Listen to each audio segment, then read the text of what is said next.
I'm going to bring to you the head of the local organization that represents Dr. King's dream, the president, the current president, past president of the NAACP here in Tulsa, and current president of the Martin Luther King Commemoration Society, Mr. Pleas Thompson.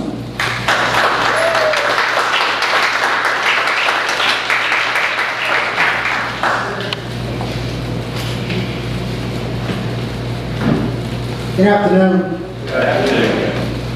I just sitting here with my back turned. I don't know that many people out here, and you know, sometimes we get up to speak, you are getting butterflies, and so some people tell jokes to set themselves at ease. So I'm not very much of a joke teller. So I ask you to indulge with me. Will you ask me how I'm doing? How you doing? I am tremendous, and I hope you are hearing all these speakers and what we're trying to do and planning to do. That by the time you leave here, you'll be tremendous too. Now,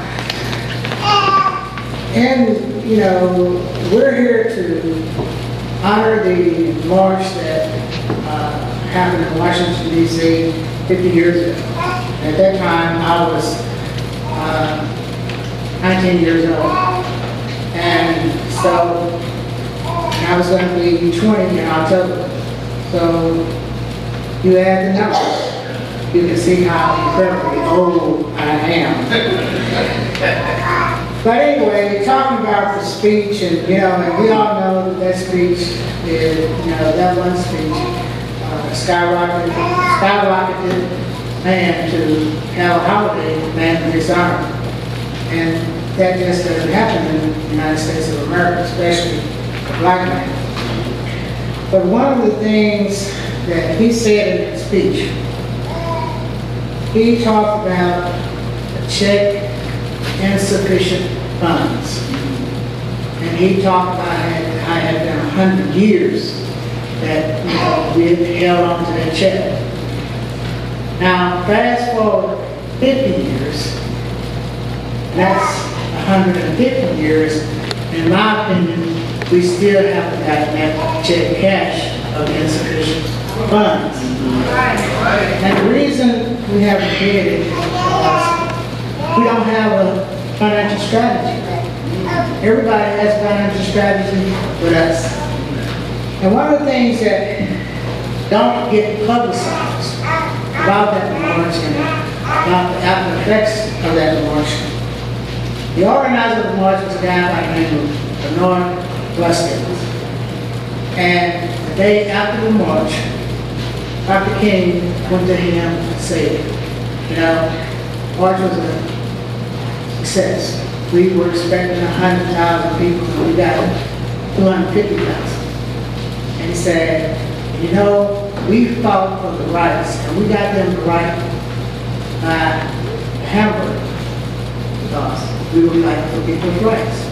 But what we didn't do was to tell them how to pay for the hamburgers. And that's the problem we have today. We still haven't figured out a way to pay for those hamburgers. And that's where we, as a people, are lacking because we don't have financial strategy. You think about it. We have a black president, but there's a little group called the Tea Party. And the Republicans in the House are so afraid of those Tea Party members that they have President strangled. They can't get anything passed because they're so afraid of those Tea Party members. They have a financial strategy. Do you think about business owners in this country? Just recently, we had a city to go bankrupt. We had a city go bankrupt because what? Because the owners of the companies took their business overseas, even paying taxes here in the United States. And what those business owners have? Have a financial strategy. We have jobs that we used to do, that they used to make us do. all of a sudden, you go on construction sites, and you look out at the lines, and you see different people doing those jobs. And those people will spend $5 a house if necessary to get what they want. You drive right here in Tulsa, Oklahoma, back on 21st and Gardner, different places. There's this cluster of businesses, you can't even read the name of them. Because what? Those people have a financial strategy. And our Native Americans, brothers and sisters, you know, they were treated almost as bad as we were. Not quite as bad, almost as bad. But all of a sudden, they got their rights. Now, all over conservative Oklahoma, what do you have? Casinos. Because they have a what? Financial strategy. And say, you know, and we need to develop a financial strategy. Now the financial strategy we have is ourselves. Ourselves. Now I'm going to propose to my board that we, you know, let's start a MLK membership program. Let's make it so affordable that everybody can join. Because that would get us additional money to run. And we wouldn't have to always be running around looking to other people finance what we want to do. And, you know, same thing for the Urban League. Same thing for the NAACP. Same thing for retirees and veterans. If we start just a little membership program, it's all exclusive with us, and we all support them. You know, this is not my idea. It's not my idea, I'm not that smart. But it is an idea that happened at the meeting man in March.